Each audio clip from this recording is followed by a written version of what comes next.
जुले नमस्कार सलाम।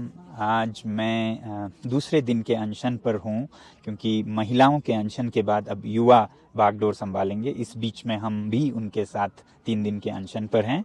कल मैं आप लोगों को एक अपडेट दे रहा था यहाँ पर कि सरकार बहुत ओवर रिएक्ट कर रहे हैं और यहाँ पर युवकों को, कार्यकर्ताओं को पकड़कर उनसे ज़बरदस्ती बॉन्ड्स लिखवा रहे हैं। तो इस पे मैं अगला अपडेट रात को देने वाला था, मगर उस लायक रहा नहीं हालत, तो सोचा ठीक ना होगा उस वक्त अपडेट देना। तो कल उस अपडेट के बाद ही यहाँ पर दफ़ा 144 सेक्शन 144 लगाया गया, जिसमें बहुत बंदिशें होते हैं। जब बहुत खतरा हो अशांति का, मार काट का, यहाँ पर तो पिछले 32 दिनों से बिल्कुल शांति से सब कुछ चल रहा है, फिर भी वो ऐसे कदम उठा रहे थे।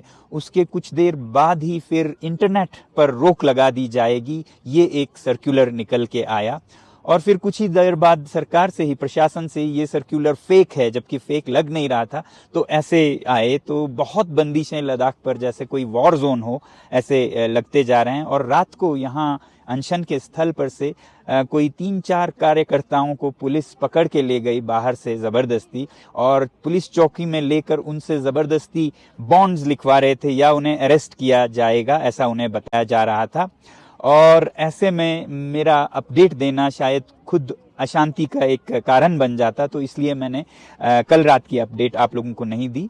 ये मसला जो कि बहुत ही नाजुक बन गया था, क्योंकि उसके बाद बहुत अशांति फैल सकती थी, मगर हमारे जो यहाँ के अलग अलग धर्मों के नेता हैं, सर्वधर्मी नेताओं ने जाकर पुलिस चौकी में वकालत की कि उनके बिना किसी सबूत के, बिना किसी अशांति फैलाने के कोई वाक़या हुए, अगर आप ऐसा करेंगे तो इससे ही बहुत बुरा हालत होगा। ऐसा कहकर बहुत सारे जो धार्मिक नेता थे और फिर मीडिया आकर फिर उनके दबाव में शायद उन्होंने फिर ये बॉन्ड की ज़बरदस्ती बंद की और उन कार्यकर्ताओं को छोड़ दिया। तो ये कभी भी हालत काबू से बाहर जा सकती है और कुछ भी हो सकता है, ऐसा हमें लग रहा है। और लग ये भी रहा है कि प्रशासन को खुद अपने लोगों पर अब नियंत्रण नहीं रहा है, क्योंकि सभी लद्दाख के लोग जो हैं, चाहे वो सरकारी कर्मचारी हो या पुलिस के कर्मचारी हो या भारत भर में हो, उनका दिल लद्दाख के इस आंदोलन के साथ है, क्योंकि ये सच्चाई पर चल रहा है और सिर्फ अपने वादे याद दिलाने की कोशिश कर रहा है। और ऐसे में लोगों का दिल इस आंदोलन के साथ है। वो इस तरह पता चल रहा है कि जो भी सर्कुलर्स निकाले जाते हैं वो फट से सोशल मीडिया पर उन्हीं के कर्मचारी लीक कर रहे हैं कि जैसे इंटरनेट बंद होने वाला है, वो आ गया तो उसको फेक बताना पड़ा, मगर लग रहा है इंटरनेट बंद ही होगा। उसी तरह अभी अभी हमें एक और सर्कुलर हमारे हाथ आया, जो शायद पब्लिक हो या फिर शायद बहुत कॉन्फिडेंशियल हो, हमें नहीं पता, क्योंकि अभी सब कर्मचारी ये सब लोगों के साथ शेयर कर रहे हैं। तो जिसमें तो ये दिखाया गया कि ये आज रात और कल में पूरे लेह शहर को, मतलब एक छावनी, एक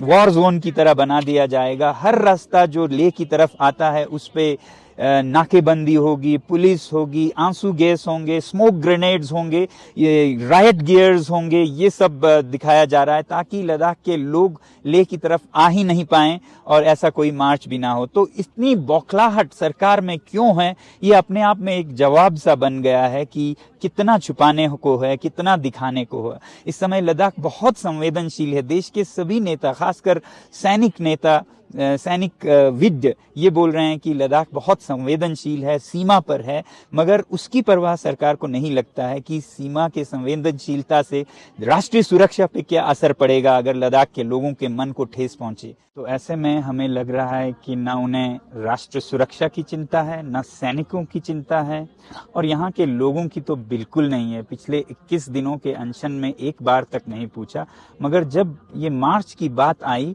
तो इतना डरावना माहौल बना रहे हैं।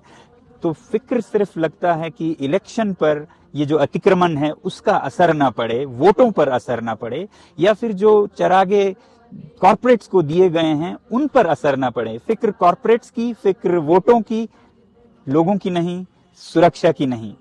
बातें बहुत हैं और इसके बारे में मैं एक थोड़ा विस्तार से YouTube वीडियो शायद जारी करूं आज, क्योंकि इस छोटे से अपडेट में नहीं हो पाएगा।